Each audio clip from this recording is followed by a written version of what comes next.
Thanks for joining us today.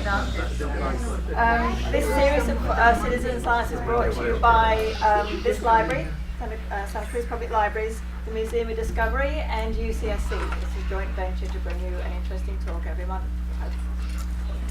This week we have Living with Fire with Dr. Lee Klinger, who has researched the way that the fires react in our forests, and very timely talk that we're going to have this evening. We also have in the audience Becky, who's with the Fire Authority.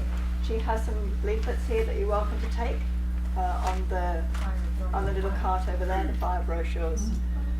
Keeping your own place safe, which I think all of us are feeling threatened about this summer. So I heard about Lee because my son went to one of his talks in the Bay Area, and we have live oaks at home, many of whom have been suffering from the long years of drought. So he came home full of activities to do, and we've been ordering solutions to scrub off the bark and clean it up and remove the fungus. And we had a beautiful chicken of the forest growing. He says, no, it's got to go, it's got to come out. So everything was dug out and clean, and we're trying to keep our oaks to last another 50 to 100 years if we can.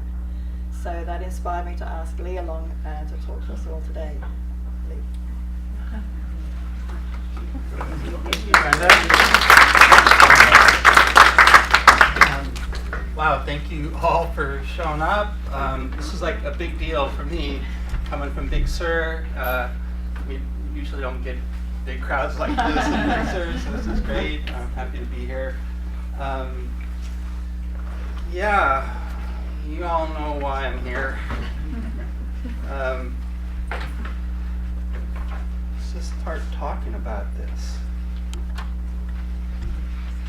The campfire. Oh my God. Which direction is the wind blowing?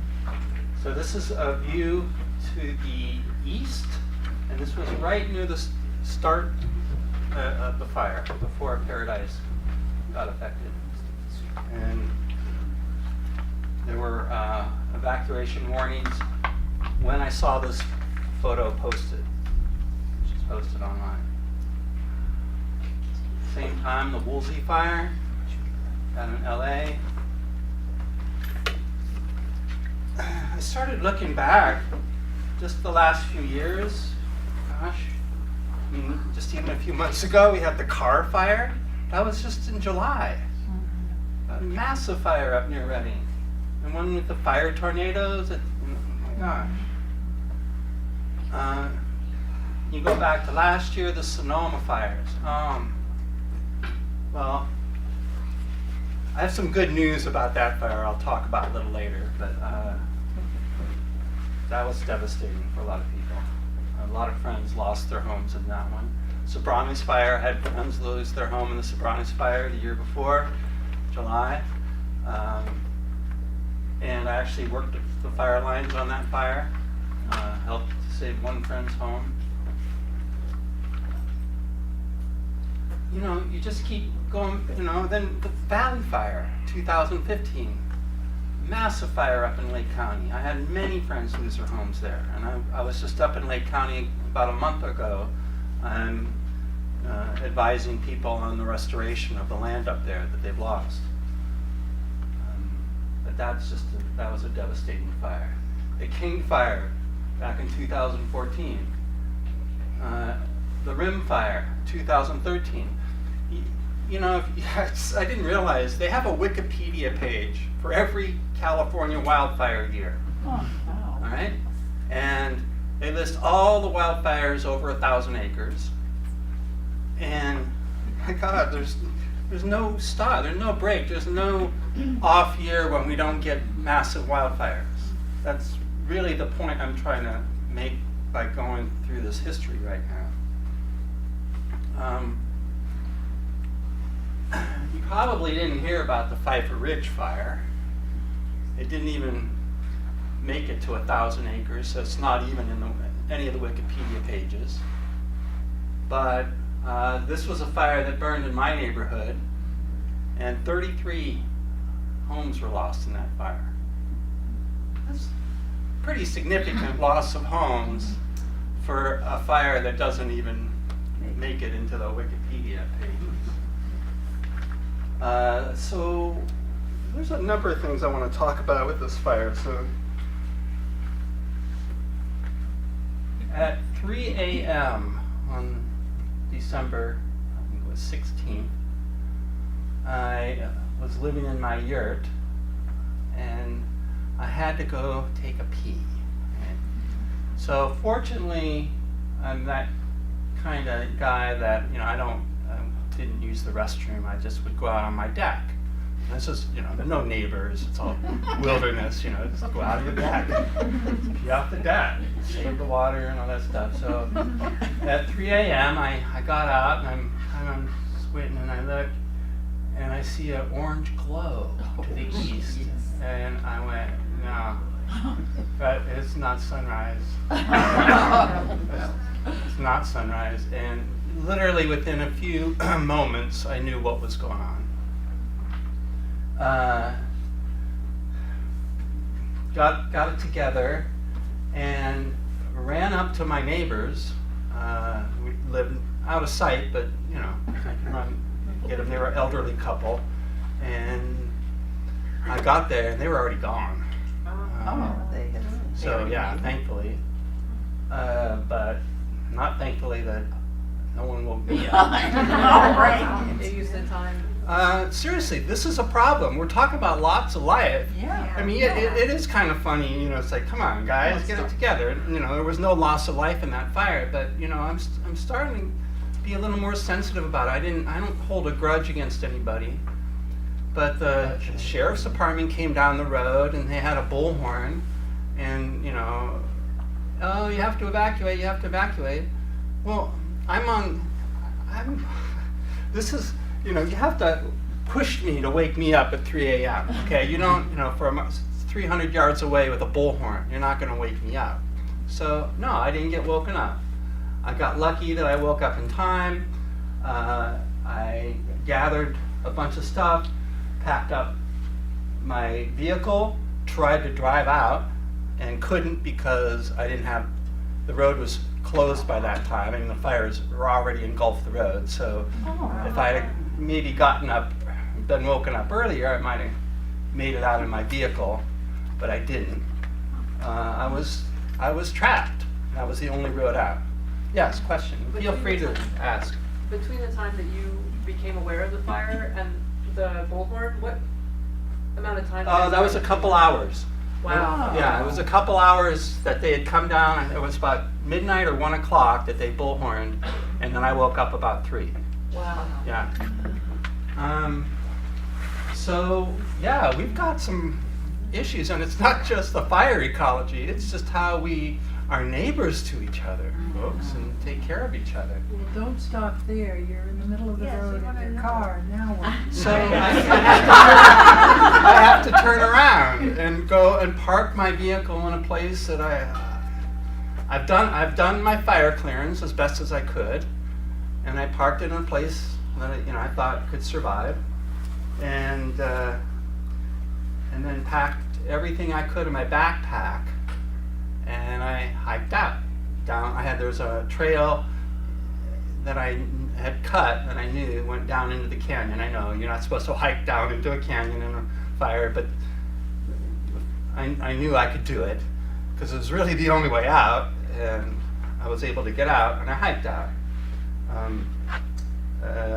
And that was the view I saw from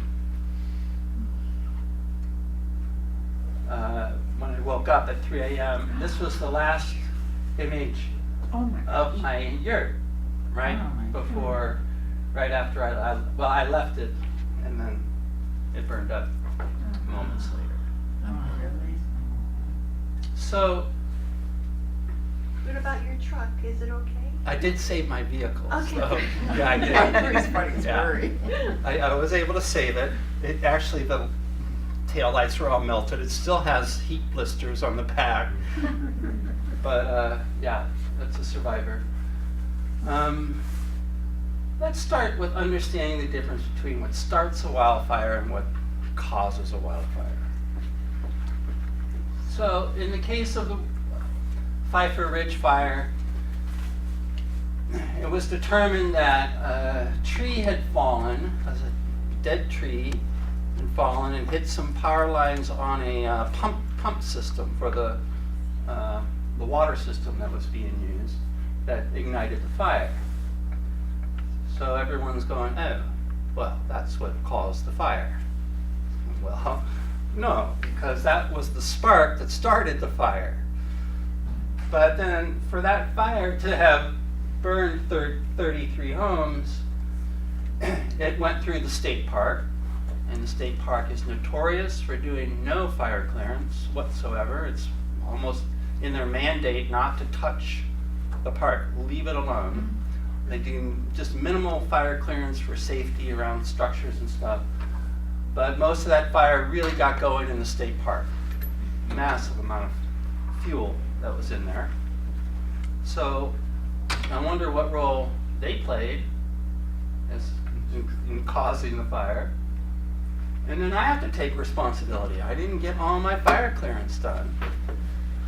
But here's part of the problem. I actually wanted to clear a lot of these trees and thin out these redwoods and oaks, but the landlord wouldn't let me. Why? Because, like many structures in Big Sur, it was an illegal structure. Okay? No building permits. A lot of us live that way down there. And the trees were hiding it from the road. Okay, so no fire clearance.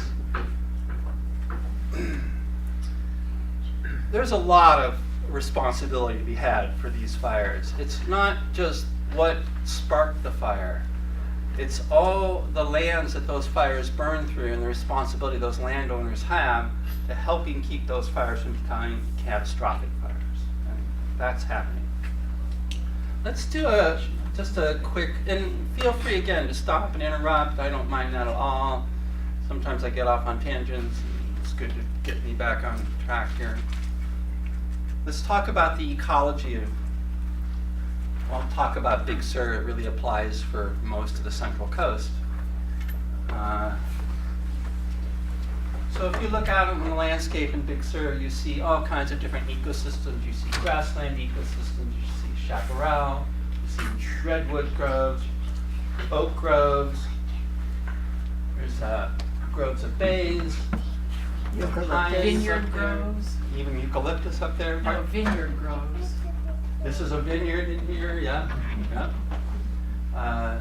Right. So you have a whole mix of different kinds of communities. But they're all related in a process we call succession. So these really, you can look at these as all different communities, different ecosystems, or you can look at it as all one ecosystem with all these different communities at different stages of development. In other words, if you leave this grassland undisturbed for a long enough period of time with no fire, it will actually become a redwood forest in many of these places. We have redwood trees growing on the very tops of the ridges. So after some kind of disturbance, grasslands are usually the first ecosystems to come in and start to dominate, dominated by non-woody plants, forbs, grasses. This is actually just the flowers right after the 2008 Basin Complex fire. Massive wildfire bloom, and I'm telling you, bees love this stuff, right? So we have bee problems. Maybe it's because we have a fire problem. I don't know. I'm just throwing it out there. If you leave a grassland undisturbed in this area for 10, 20, 30 years, depending on how far you are from the seed source, the grasslands will become chaparral very, very, very promptly. If you leave a chaparral ecosystem community undisturbed for 40, 50 years, you end up with an oak forest. You leave an oak forest undisturbed for a number of years, and it'll get invaded by redwoods or firs or pines. You end up with a old growth redwood forest or pine forest. But at some point in that whole sequence, fire's likely to happen. And so you can kind of schematically talk about the successional sequence and then the role that fires play, depending on the size and intensity of these fires. They'll set the succession back a short ways or a long ways. So it's a very severe canopy destroying fire, it'll get it set back to chaparral, even grassland stage. So fire is really key as kind of a rejuvenating force in the development of ecosystems. Dr. Klinger, doesn't it also matter what the exposure is? In other words, is it a north-facing slope or a south? I can't see redwood forest on an intensely hot south-facing slope as much on north-facing. Right.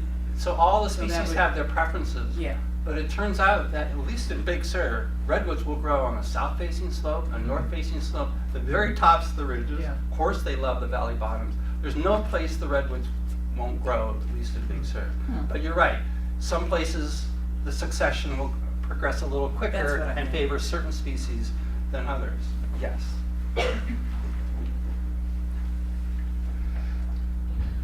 So,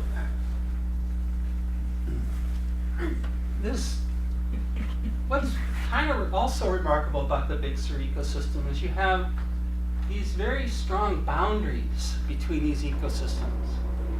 Very clear, almost lines between these very young grasslands, which basically, to be a grassland, you have to have been grazed or burned within the last few decades to still be a grassland. So these are very young ecosystems. And then these grasslands are juxtaposed right next to ancient oak trees, 300, 400, 500-year-old oak trees, right? That's that's a huge successional gap, a huge developmental gap in the ecosystem, and these critters are just thriving side by side. And the redwoods also, not very far, like, you know, here are the redwoods, by the way, growing on the very top of the ridge, okay? And some of these are hundreds and hundreds of years old, right next to young grasslands. How do we get this pronounced mosaic? And the answer is, all these lands were managed by native people. And these mosaics were all intentional. Yeah. So here we have these grasslands. And notice the terraces. I don't want to make a big deal about this. I don't want to get sidetracked. But people think those are cattle trails. I don't think so. I'm working on a pretty extensive paper on this right now. These, in my view, are almost certainly Swales. remnants of Native American agricultural terraces. We see them all over the place, and you see them exactly where you know that the native people were most active. On contour lines. So here we have 100-year-old oak trees, very few young oak trees, almost no young oak trees. So you have a huge regeneration gap here. But these oaks are thriving. You don't need to have young oak trees. If a tree that in an untended, unmanaged situation that would normally live 100, 150 years can now be made to live 500 years. You don't need much recruitment to help to keep these oak forests intact. The oaks were favored by the native people because the oaks provided acorn. Acorn was a main food staple for many, if not most, of the Native American tribes. Acorns used to be stored in silos and really sustained people in a major way. So how could, an estimate of anywhere from 300,000 to maybe 1 million or so Native Americans in California, how could they have attended what is, in my view, virtually the entire state appears to have had some imprints of Native American land management. How could that happen? Well, fire is a pretty effective tool for managing lands. So if you think about it, one person with a torch at the right time of year, right time of day, right weather conditions can manage, burn essentially, an entire watershed in just a few days. You don't need a lot of people to manage large areas of land, especially when you have fire on your side and you're not so worried about losing vehicles and homes and things like that. Now, when we talk about fire, though, we have to understand there's a couple kinds of fires, especially from a perspective of a forest. There's really two major kinds of fires. One is the ground fires. And ground fires, here's an example of a ground fire. Staying on the ground, not burning the canopies. Trees love ground fires, love this stuff. And this is the kind of fire that Native Americans were using. And they burned so frequently that the fuels never built up so that they would then spread, or rarely would spread, into the canopy. Of course, more and more we're seeing what we call canopy fires. And these are stand destructive fires that literally kill every tree in the forest.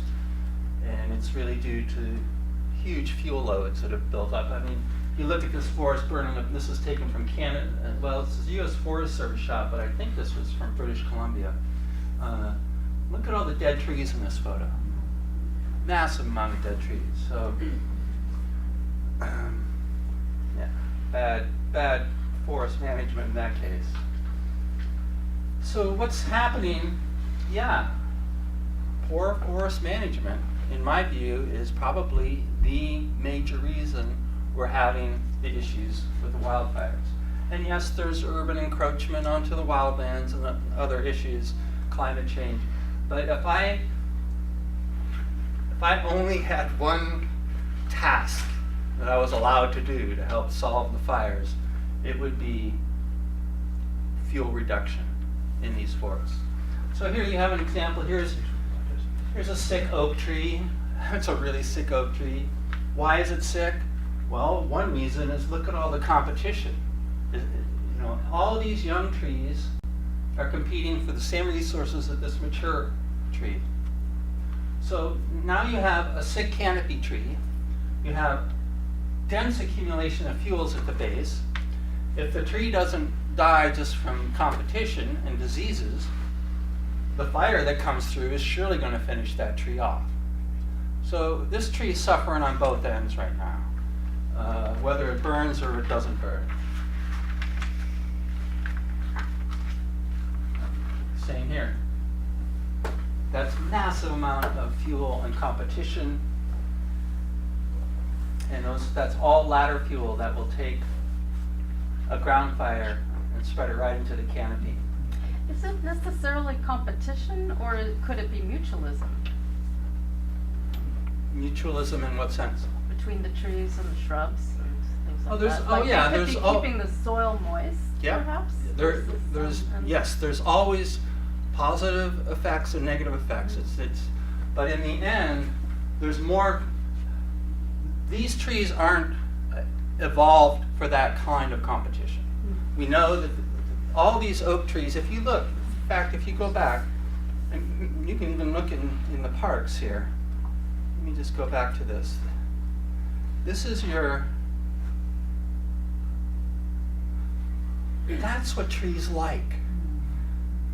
Anywhere you go, when you see a tree in this kind of open setting where it can spread their branches and no competition, at least underneath the canopy, you've got a tree that is much happier than in. But they're filling the valley, Pardon? they're filling the ravine. In the. The trees were filling the ravine where there's water apparently. See over to the right. Oh yeah, go over here. Yeah. Yeah. What I see is you don't have a lot of young plants because the fires that come through and taking those out, which is a natural process.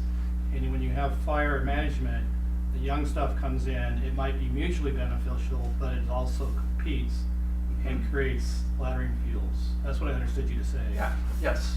So there's trade-offs. It can help it up to a point, but after a while, there's no way that that's a tenable situation for long-term health of the trees and forests there. That's what I know. But what about the redwood forests in our parks? They're very dense vegetation. Yeah. Hiking through the woods, you can hardly see the sky. Yeah. The canopies are dense. If you have a dense understory, like subcanopy layer, that's not healthy. In fact, I see it, where was I? Henry Cowell's redwoods not long ago, and was talking to the ranger there, and there's really a severe amount of tan oaks that are dying from sudden oak death in that forest. It's very densely crowded, and what you'll see is the biggest, oldest trees, the tops are starting to die. Okay. In fact, in some places, the whole ground is littered with broken tops that have coming down. So Okay? it probably needs some fire. It probably needs some fire. But see, water. so my point is I think our view of a healthy redwood forest is a little skewed towards the unhealthy side, because that's all we've ever seen. We really, you'd have to go to places like the sequoia groves up in Yosemite, or the sequoia groves in Sequoia National Park, to actually see managed lands that are burned every few years, and see what it looks like for a healthy sequoia forest to grow. But we don't have that in any of our state parks here. They don't manage the redwoods. Like, because they're understaffed in part. Yeah, they're strapped for cash and all, I understand. It still doesn't make the problem right. So yeah, catastrophic wildfires. This is the view from Lake County after the Lake County fire What year? in 2015. Do we have pictures? 100% mortality of the trees there. Do we have pictures from 2018 of this same view? No, we don't. Would be interesting But to see. I have pictures like that, but not this particular one. Okay, so Could I ask one question Yeah. about that last part? If you've cleared out the undergrowth, uh-huh. but your oak trees are tall and skinny and kind of like not looking really healthy at the top, and they're all packed together, can you have too many oaks in one spot? Yep. And so they could get healthier if they were like You've thinned them out. Yep. Do you top them first? Mm-mm. No. But the oaks do like a trimming. I'd have to look at them. But what you don't want to do is lion tail them. You don't want to like take and prune all the inner branches and just leave the outer branches. You're much better pruning the outer branches and leaving the inner branches. But I have more pictures that I think that will maybe help answer your question. So you get these catastrophic fires, which also leads to landslides, right? We know that. Yeah, some landslides really devastated some friends' properties down in Santa Barbara last year. Somebody gonna drive down this road. Yeah, see, here's the van I tried to drive out. Okay, now I'm driving back in to pick up stuff. This is after the fire, and there was no way I was getting through. Had there been a rain after? Or? There was rains afterwards, yeah, Okay. severe rains, and yeah, here's the slip that came down across the road. Is that bentonite clay? The dirt, the surface, is that bentonite clay? Maybe It's not. very clay, yes. I don't know if it's bentonite. It's definitely got a lot of iron in it, though. Yeah, very clay. Like four-wheel drive up a road of bentonite, wet bentonite clay. No. No. With new tires. Yeah, I you did did. it.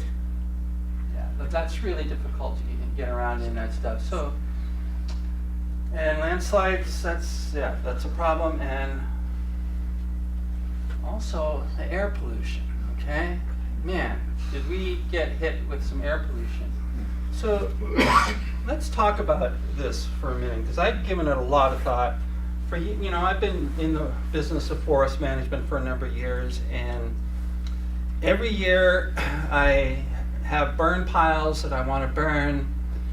They're in Big Sur, but in order to light the fire that day, I've got to call the air quality, Monterey air quality, and find out what the air quality readings are in Salinas Airport.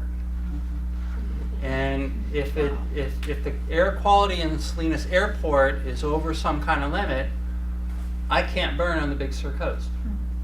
Right? And okay, I understand. I love clean air, but what's the trade-off for maybe breathing a little bit of smoke on a more regular basis, as opposed to having perfectly clean air 90% of the time and then getting inundated with severe air pollution? Now, I don't know the answer to that. What's better for the human? Okay, whether, I don't know, people have had to live and survive with background levels of smoke. I don't know what that takes off in terms of human life expectancy compared to really severe pollution events. But it's just something we're going to have to start talking about here, because we're going to have to do some more burning, and we're going to have to figure out how we can keep our air quality good enough, and not have to experience some of these events we just experienced this summer. If I can offer something Yeah. in that regard. So in the more extreme case, when you're having houses burned, you're dealing with a lot of chemicals, Yep. like this paint, whereas if you're burning brush, you're not going to be getting as much of a toxic load. Another thing that I want to offer is something called biochar, which I've seen some people that are doing on an industrial scale, where they use kilns and create actually something that can be used as an agricultural product. And if you burn properly, you can burn smoke to a point that's it's more clean. So I have a wood burning stove in my home, and it's insulated at the top, so if it's long enough, it comes out clean, the smoke. But if it's like a campfire, you get more smoke. The smoke itself isn't burned all the way. Yeah. So I think that's a way, if we started having more industrial biochar facilities, we could be improving our topsoils around California, as well as reducing the fuel load. Yeah. It's funny you mentioned biochar. I'm just starting to incorporate it in some of my work. I just used a bunch of biochar today around some oak trees. And I want to see how. I haven't been using it too much because I've been getting good results without it, even though in my mind it's like, yeah, that should be good, but it's also expensive, and that's why I really haven't incorporated it until now. But I finally ran into a grove of oaks that I went and treated, and I came back a year later. They didn't get better, and so that's what's prompted me to try the biochar. It takes a year or two, because carbon we use as filters, they suck up nutrients. Mm-hmm. So in that first year, they're going to be taking in a lot of water and taking things from the soil. Mm-hmm. But over the course of years, especially in a clay soil, they'll be holding those nutrients and the water for a longer period. Oh, great. You just told me I have to wait another year before the oaks get I'm not worried. I'm confident they'll come back. When I first started this work, and you'll see, I'll talk more about what I'm doing specifically, but I thought it was going to be 5 years before I'd see the oaks start getting better. And now it's typically we see just 1 or 2 years improvement. So this California oak problem we've got, well, it's a forest problem. It's not just the oaks. The pines are dying, madrones are dying, redwoods are losing their tops, sycamores are getting anthracnose, on and on and on. This really is an epidemic that the native peoples never saw. So we've got, on top of poor forest management, we've got poor forest health. Keep in mind, a lot of these trees are dying from diseases and insect pests. What's nature's way of controlling diseases and insect pests? Fire. That's the main way nature controls these things. And fire is also very important in increasing the tree's resistance to the diseases and insect pests, because the fire heats up the bark of the trunk and stimulates very thick growth. So without the fire, the the bark of the oaks start to deteriorate, and you'll start seeing cracks in the bark. And the cracks are how the diseases and pests are getting in the tree. If you've got lots of cracks in your oak tree, that's not good. Would you say there's a percentage, assuming you believe climate change is also part of it, climate change versus forest management? Let's get to that. I have some photos, and I'll let you decide. So, of course, the decline, it's right in our backyards. Here's a case where you don't even have over-competition, but the diseases are now in the environment and spreading around, so that, you can even have a tree that's in properly placed location without much competition, and it's still getting diseased. When I first came here back in the early 2000s, I came because I'd been working with a group of scientists studying oaks. We got to travel all around the world studying oaks. And when the oak trees here started dying, I started getting calls from colleagues here in California going, hey, do you think you have an idea what's going on? And I said, yeah, I think I have an idea what's going on, but I decided to come out and look. And when I came out, I told them, yeah, I think it's altered fire regimes. And they're going, no, it's the disease. I'm like, no, I think it's the ecology. And they're going, no, it's the pathology. I'm like, no, I think it's the ecology. So that, we're still arguing that, okay? But actually the nice thing is we found a nice peep. They're doing their thing, I'm doing my thing. When people ask them about me, he goes, oh, he's doing his thing. And they're doing their thing. I love it. Okay, we're not kind of hassling each other anymore. What's the red and blue? So this is the area of coastal California that's been affected by sudden oak death most severely. The red areas are all the areas that have burned in the last 50 years. This was actually as of 2005 when the study was done. All the blue dots are confirmed incidences of sudden oak death, and a few yellow dots are where those two areas overlap. And so this paper, and there's been another paper too that's been published, found that the Phytophthora, which is the pathogenic organism that causes sudden oak death, the infections to be extremely rare within the perimeter of this area burned since 1950. So I was like, yeah, isn't that what I said? Yeah.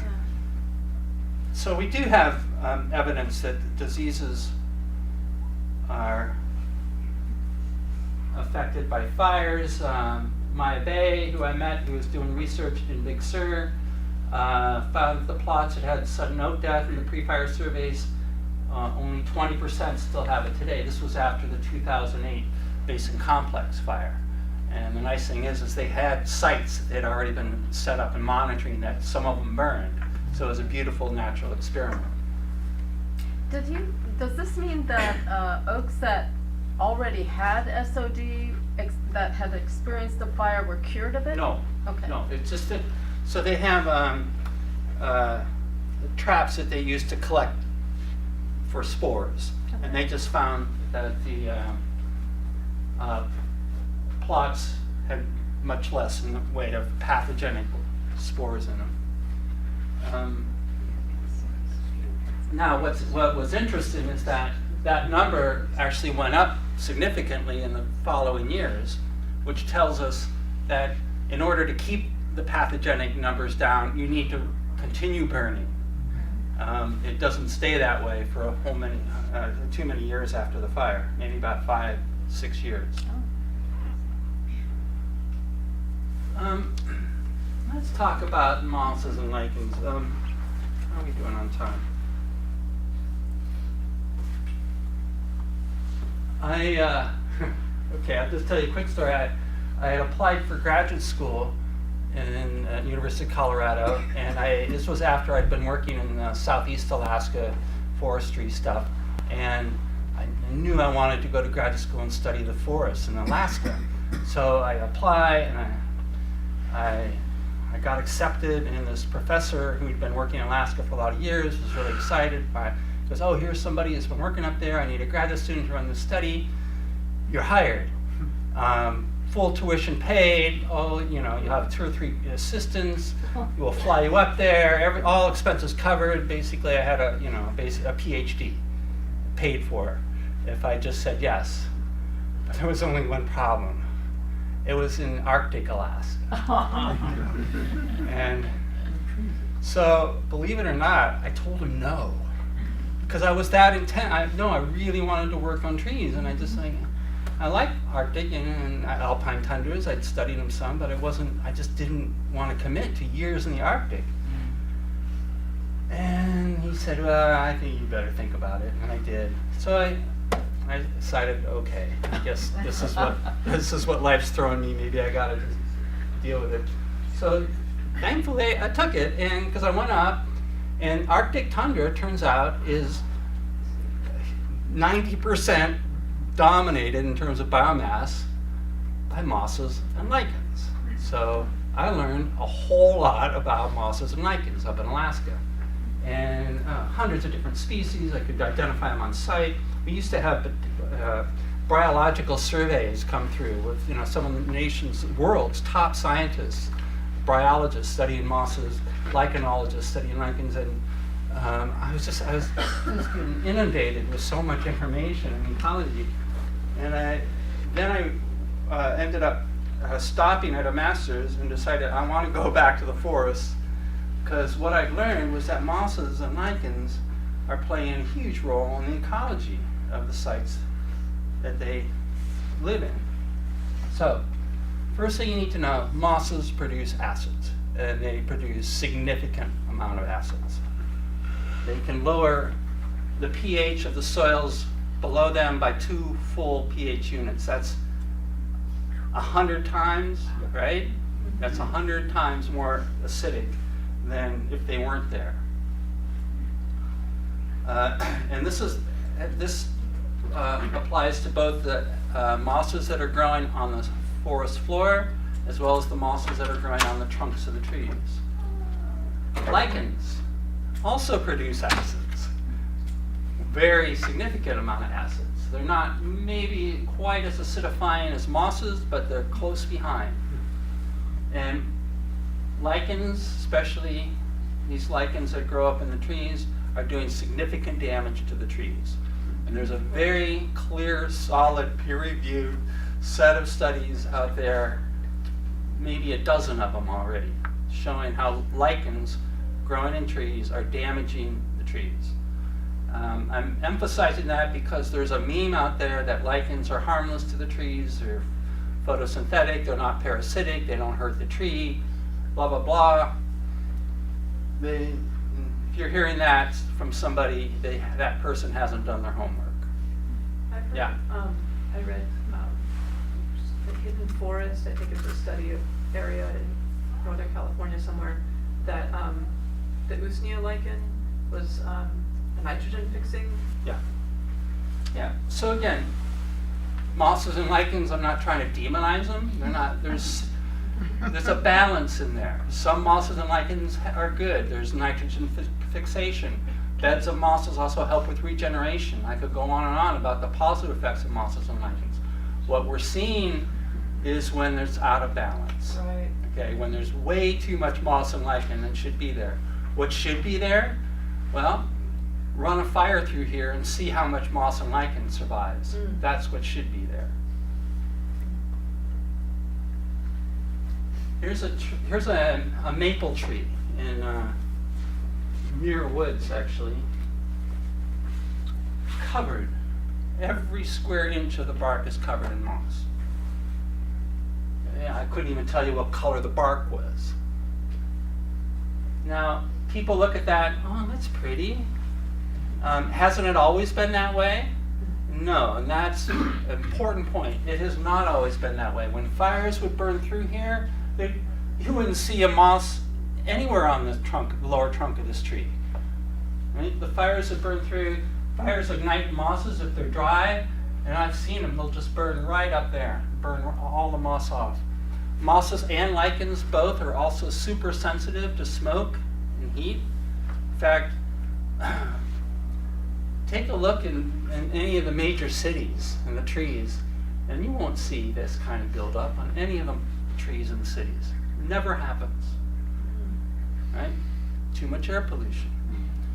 What I'm getting at is that actually trees like a moderate amount of air pollution. It's very helpful for the ecology of the canopies of the trees, because the smoke is what keeps this excessive buildup of mosses and lichens out of the canopy of the trees.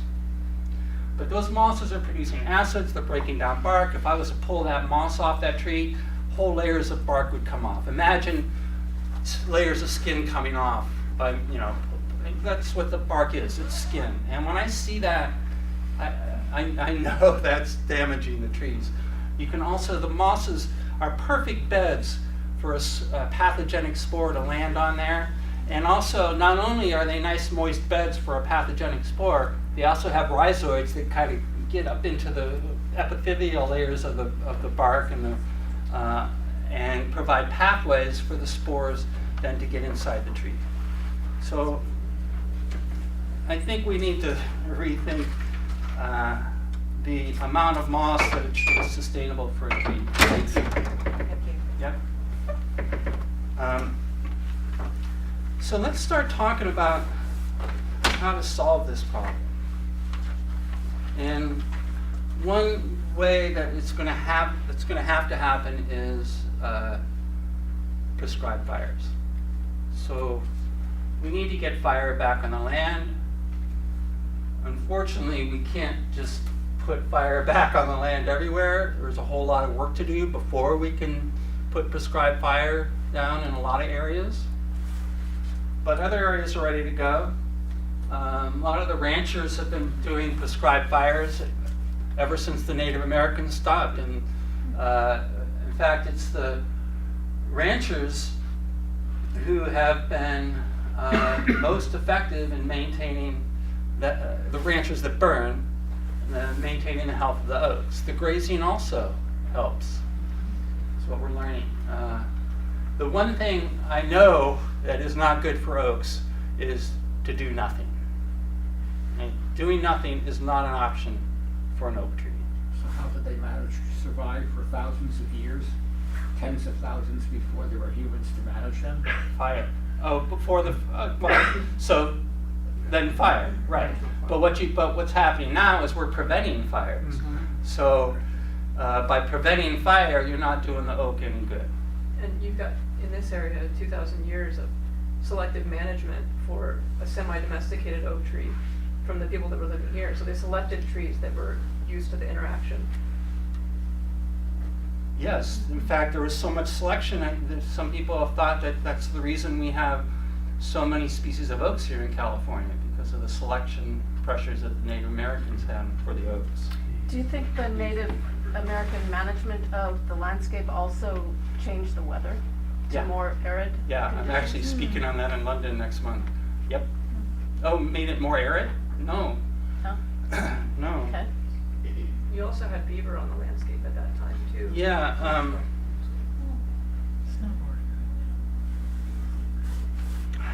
yeah, that's a tough question. It's because it's not just evapotranspiration, it's also aerosol emissions. So the oak trees are huge aerosol emitters. We might have to get back and talk about that. Yeah, but it's a good question. It's complicated. And people are managing forests with fire, right? I'm looking at this picture going, yeah, I would have probably done a little more fuel reduction here before I started. This is what they're doing, and for the most part, they're being fairly successful. And is they using fuel, like as in gasoline or combustible? Yeah, they're using kerosene. These like are drip toxic torches, right? stuff?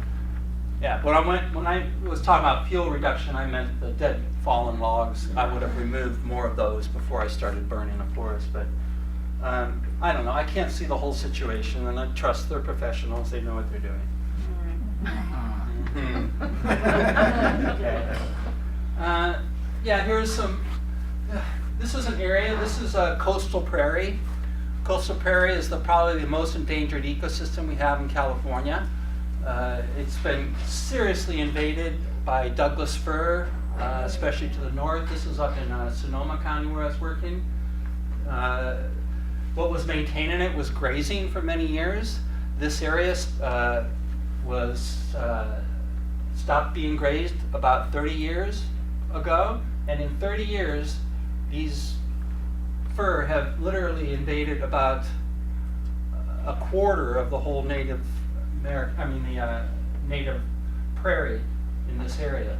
So our job was to go in and try to reclaim the prairie, pushing back the forest a little bit, freed up a bunch of oak trees that were hidden in there. And so what we did is just went in by hand, cut everything, and stacked the slash. And then you have to cover it because of air quality concerns. You don't want to burn wet fuel, so you have to cover it in the rains and then come back.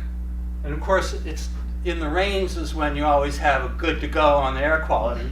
And then it finally stops raining and it's a nice dry day, and they go, no, you can't burn. But we're waiting for it here. And this day we got permission to burn. And then we take the ash from this and rake it out and try to distribute. There's actually biochar left in this, and that helps alkalinize the soils. One of the things I didn't mention in that whole successional process is one universal soil factor that changes on a regular basis is pH. Early in the succession in grasslands, you have more neutral, higher pHs and more alkaline, and then as you go through time, in the absence of disturbance, soil pHs tend to decrease and get more acidic. It's just a fact of nature. So the ash from the fires helps alkalinize the soils and reverses that trend. Lots of brush pile burning, get your permits. I mean, nice thing is they used to make us buy a permit down in Big Sur. Now they're going, you don't have to buy a permit. Just make sure you can burn that day. So they're relaxing some of the rules, which is nice. Be able to do brush pile burning. How many of these have gotten away? None of mine.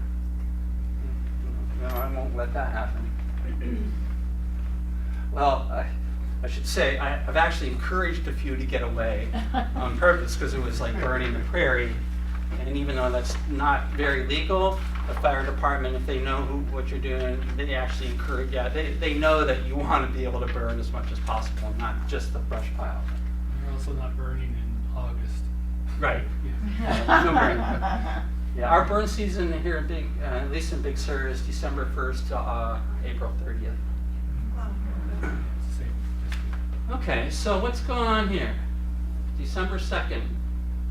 And I'm using these results because they're just my latest results. I have thousands of pictures like this. But so here we have a sick oak. The lichens are doing its damage. It's in this case, it's not diseased, but it sure was sick a year ago. I didn't burn around it. There was a little bit of fire involved, but I didn't burn around it, okay? And here we are 1 year later. What made the difference? Oh, and I didn't change the climate. That's important. Yeah. That's really important. Well, you had a wet year starting around December of 17. Yeah, I have every year. I could show you every year. It doesn't matter if it's wet or actually. This is right after one of the driest summers on record. Okay. All right. Okay. So, no, it wasn't increased moisture. It wasn't that wet winter we had of 17. No, it wasn't. 16. Yeah. 16. Well, why So is what it happened? Well, it was Between 16, 17 is what. 2017 and 2018. What's the What answer? happened? Same thing that happened to this tree. Same thing that happened to this tree. So you treated it. I treated it. Same thing that happened to that tree. This is just 1 year. That's so beautiful. 1 year. So, understand, I mean, if you didn't have this picture to look at, you'd see this ancient Indian era oak, hundreds of years old. it's culturally modified by native people, and you can see it's sick. And you look at that and go, people have told me, they look at that and go, climate change. And like, so what are you going to do? Buy a Tesla. I'm kind of, what else are you going to do? If it's climate change, if it's CO2, you got to reduce your carbon footprint, right? How are you going to do it? How is everyone in this room going to do it? Okay? It's a multifactorial problem.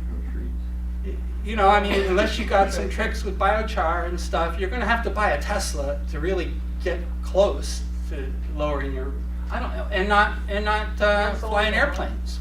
Yeah. Seriously, not fly on airplanes. Severely restrict your lifestyle. And do you think that tree is going to get better? No. Even if everyone in California buys a Tesla? No.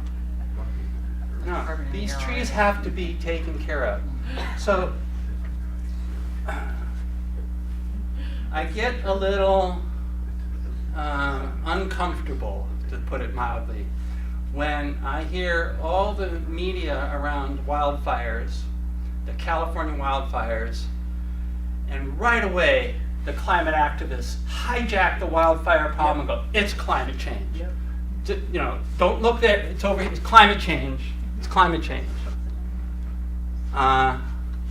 Wait a minute. If it's climate change, I can't possibly be getting these results. I couldn't possibly be getting these results. No, I think we can fix this problem long before we change the climate. Nothing against doing what we need to do to limit CO2. I'm all for it. Talking about the problem with SOD, right? Pardon? You're talking about sudden oak death problem. Yeah, what about this? That's the problem you're identifying as sudden oak death, right? No. No, sudden oak death is one of many diseases and insect pests. So that you're are talking about affecting- just oaks in particular, though. This oak here? Yeah, Oh, yeah. No, I'm talking about any of the oaks I've just shown you. right. They're all, they're sick. But when you take the millions of acres that we have, if what you're proposing, is that even possible? To treat millions of acres? Yes. How did you treat it? Wait, wait, wait. Treating it with fire or? What did you Like, do to take a that? load Yeah, I haven't gotten to that. Okay. So you can, Yeah, my point is valid. so let's see what you have to do. So I've just given you one tool, prescribed fires, and we know that that can be used to treat millions of acres. All right, that's one way. Right? But we can't burn everywhere, especially around close to our houses. So, oh, That's a fire. well, I went on a little tangent here. I'll get back to that. I will. I promise I'll answer That's that two now, question. you won't. Yeah. Here's an example of a property. Here's another example of why climate change, in my view, isn't the biggest problem with the wildfires. So this tree right here, these two big oaks, fall right along a line that goes up this hill and down the hill behind a property line that I was brought in and hired by the owner back in 2006 or 7, quite a number of years ago. He had just bought it, and the place had been untended and just kind of run down. Lots of overgrowth, lots of dead limbs on the trees. So anyway, I went in there and cleared. Did all this massive clearing, fertilized the trees. I'll tell you more about that. But the main thing here was clearing. So when the Sonoma fire came, this was all Canopy Fire here on the neighbor's property. And as soon as it got to the property I worked on, went right down to the ground. And neither of those trees were killed. Okay, here we go. Here's the fence line right here. Yeah. Okay, all this was cleared. None of that was cleared. Pretty much 100% mortality, very little mortality. Now, I'm not talking about just saving homes. I'm talking about saving trees. And this is key. We're not just trying to save homes here. We're trying to save forests. Here's another look. Actually, so line, oh yeah, here's the fence line here. It's running up. So there was some, this is on the lower hillside, we did lose some trees here. Actually, several of these are coming back. They got brown leaves. But here, that was full 100% destruction. So as soon as it got to the fence line here, at least some of these trees, most of those trees actually now had a chance as the fire dropped down on the ground. And I didn't change the climate. I'm just going to keep saying this because this is so important not to get distracted by climate change when we got to deal with this fire problem. And here the fire burned all the way up, all around all those trees, and stopped right at the house. So we saved the forest and the house.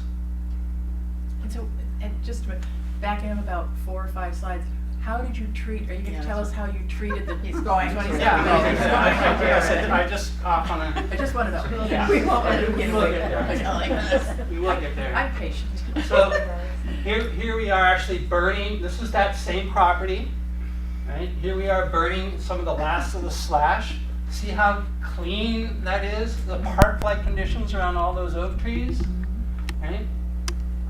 And was right after the fire. All those oaks survived.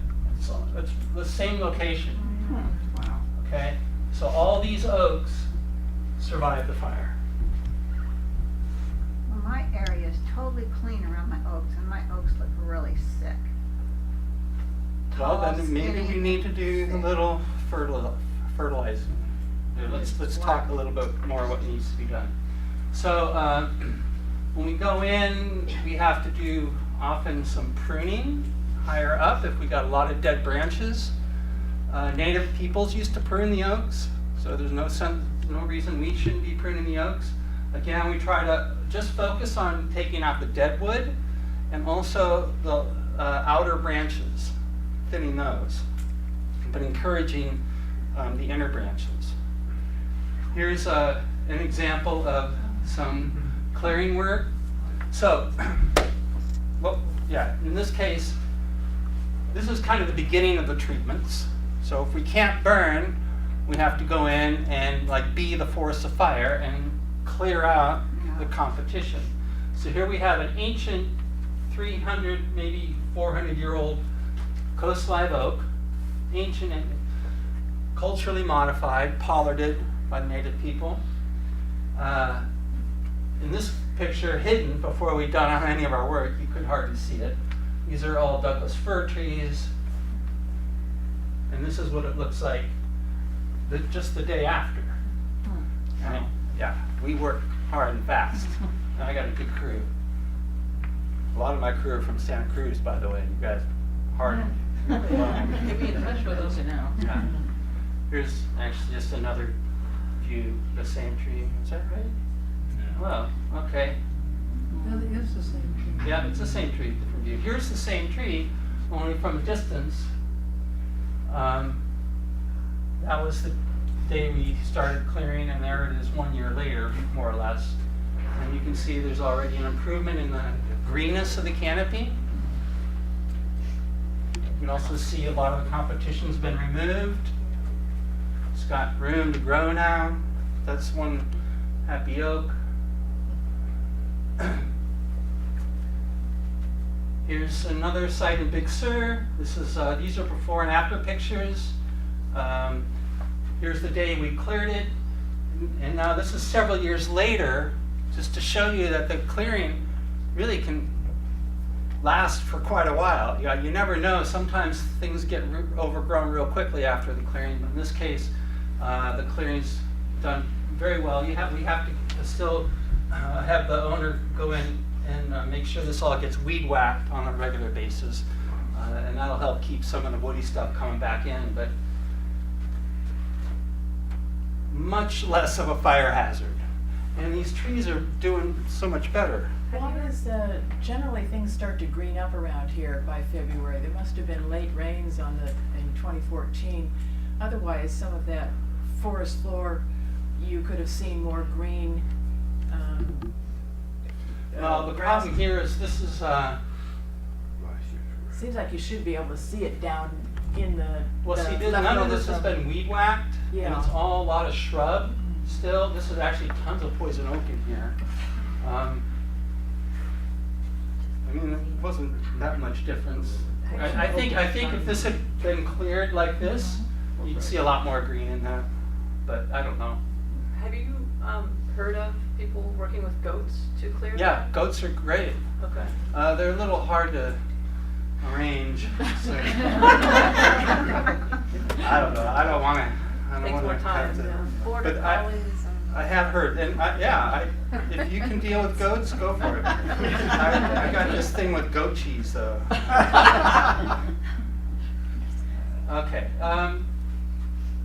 Again, this is what we're going for. Here's a oak tree, severely overgrown. There's fir trees coming in around it, and here it is a day later. This oak obviously now has a chance of surviving in the case of a fire, much less competition. So that's the first step. Just give trees space to grow. The library closes in 20 minutes. If you need a library 20 card, minutes, okay. please go to the We're service almost there. desk now. The We're restrooms will be locked 10 minutes before closing. If you need to print or make copies, please do so now. La biblioteca cerrará en 20 minutos. Si necesitas una tarjeta de biblioteca, por favor visite el escritorio de it's servicio not ahora. easy to do, Los but baños it's estarán really cerrados hard. en 10 minutos. Si necesitas imprimir o hacer copias, por favor hazlo ahora. How do you remove the lichens? Do you have like tree We have to walkers? climb. Tree walkers. huh? Yeah, we send people up there and climb. With wire brush. I mean, there's just pruning. Most of these lichens are on dead branches, so you just prune off, get up there and prune off the dead branches. So Like you use tell wire us, brushes you're for not gonna moss and forget to stuff. not tell us, right? I'm right there. I'm in. Okay, Okay. good, because we only have 20 minutes. Yeah. Well, it's not that complicated. Okay. We'll get there. Yeah, lots of chainsaw work, getting this fuel out of there. It's a lot of work. Fire, I mean, you really appreciate the power of fire when you have to go in and do it all by hand. A lot of back work. Anyway, okay, you're getting the message. So, Go back. now, here's, if you can't burn, we're doing this thing called fire mimicry. And the first step of fire mimicry is the clearing, okay, which I just showed you. So then we're going in with a wire brush, getting the mosses off the base. Can't get them up high. I wish we could. Still trying to figure out how to get them off up high. But the key is that it's the base of the tree that tends to get the problems with the disease infection and insect pests. So we focus our treatments on the base of the tree. We get a blowtorch in there. We burn off the moss, heat up the cracks. So this cracking is a serious problem. And that wouldn't happen if the trees got heated up by the fire. So that's how the diseases are getting in. So you can cauterize those cracks and help reduce the incidence of disease. We're going in, here's a sudden oak death infection, bleeding severely. We can go in and actually cut it out and then cauterize it with a blowtorch. That's working, seriously. We've had trees that completely healed shut now with no infection. Yep. What else we got here? And spreading minerals. Alkalinizing, where this is an ash. It's a volcanic ash, real high quality ash mixed with oyster shell flour. We're also putting a lime wash onto the trunks of the trees to help discourage diseases, pests. It really helps to keep mosses and lichens off the trunks of the trees. And I've intentionally not come here trying to get deep into this practice of fire mimicry and all the details there, because that's a whole nother talk for me, and I'm really not here to sell fire mimicry. I'm really here to educate you that there are options, and really, more importantly, what I really hope that you get out of this is what the problem is. If you really understand the ecology of the problem, most of us can figure out the solution. But that's really has been my goal here today, is try to get you to understand what really is the problem. So that's most of what I had, just the closing points. So, forests require periodic disturbances, especially fire, to maintain their health and stimulate reproduction. Suppression of fire by direct and indirect human activities has led to large-scale forest mortality, increased fire hazard. We all know this. Native people understood this and were able to use fires in ways that sustain healthy trees. And really, the wildfire problem in California is primarily due to essentially forest ecology being impacted by the loss of tending by humans. And can be solved using management techniques proven to have been work by the indigenous people. Kat Anderson, who wrote a book, Tending the Wild of California, I took a workshop with her a few years ago, and the one sentence that just sticks with me forever, it's that she says, nature misses us. So thank you. I'm happy to stay and answer any further questions. I'll just- I guess we got So if you can't go in and manage a tree by itself, in a small place like a Silver Valley estate, how does everything else get resolved other than by fire? everything else like the Forest Service land? Or what? The areas where you can't hand, How do you scale this up? Yeah. How do you scale this up? other than fire. 40 million Can I trees. respond to that? Yeah, sure. Well, an army. Don't we have an army? Yeah. I think we have an army. Great idea. Right. And actually, I think we've got more than one army, but we have like the army, which we could put to work. But we have other armies of volunteers we have people that just are dying to get out in the woods. Now, of course, learning how to use a chainsaw and stuff like that is not easy, but it's basically our only option. I don't know what else to do. We can't just burn. We have to go in and do massive fuel reduction before we start lighting fires. And that's going to take a whole lot of work. Okay, could I just Yeah. respond to that? Mhm. My name's Carol Beth Shannon, and we're forming a committee, forum. We're gonna do a forum on, for Henry Cal Park area, the communities surrounding Henry Cal Park with Bruce McPherson's office, Mark Stone's office, Cal Fire, State Fire Control, and it'll probably be in a couple months. It'll be advertised in the Sentinel, and so everybody is invited to come and hear the speakers. And there are a lot of really good people that are working on the things that you're talking about, which is prescribed burns, which is a very costly thing. Mark Stone's office, the Assemblyman, has secured funding for a prescribed burn in Henry Cal in 2019 and 2 more in 2020 and 21. But it's very labor intensive. They have to go in, like you said, and prepare it first. And so I'm very pleased with that. Cal Fire is a big player, as well as cleaning the area. So, and then we as individuals need to clean our properties, and get the leaves raked up and the dead trees and stuff. So, yeah, I mean, everybody's freaked out. I live in Rolling Woods and right next to Henry Cal, and so we're talking about Ocean Street Extension, Woods Cove, Pasatiempo, Rolling Woods, Lockwood Drive, Whispering Pines, all of San Lorenzo Valley. Yeah. They're all impacted with Henry Cal. Yeah. And talking with the state fire person, he just says Henry Cal is like a tinderbox, Yeah. just waiting, Yeah. to go up. So, we have to support them. Valley is a tinderbox. Yeah, exactly. Yeah. It's That's just a matter of scary. time. I mean, I have a couple places that I think are going to be like the next car fire or whatever, but I don't know. Where's that? Okay, well, Marin, the hills of Marin are just really ripe. Skyline Drive, really bad.